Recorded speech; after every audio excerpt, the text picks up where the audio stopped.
భోజనం ముందు చెప్పే శ్లోకం. అహం వైశ్వానరో భూత్వా ప్రాణినాం దేహమాశ్రితః ప్రాణాపానసమాయుక్తః పచామ్యన్నం చతుర్విధం. అహం నేను వైశ్వానరః భూత్వా జఠరాగ్నిగా అవతరించి ప్రాణినాం దేహం ఆశ్రితః ప్రాణుల శరీరంలో నివసించి ప్రాణ అపాన సమాయుక్తః ప్రాణ అపాన వాయువులతో కలిసి పచామి అంటే జీర్ణం చేస్తాను.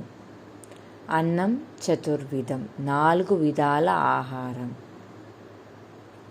నేనే సమస్త ప్రాణుల శరీరంలో జఠరాగ్నిగా ఉండి ప్రాణ మరియు అపాన వాయువులతో కలిసి మనుషులు తినే 4 రకాల ఆహారాన్ని జీర్ణం చేస్తాను. మన శరీరంలో ఆహారం జీర్ణం కావడం కూడా దైవకృప వల్లే జరుగుతుంది.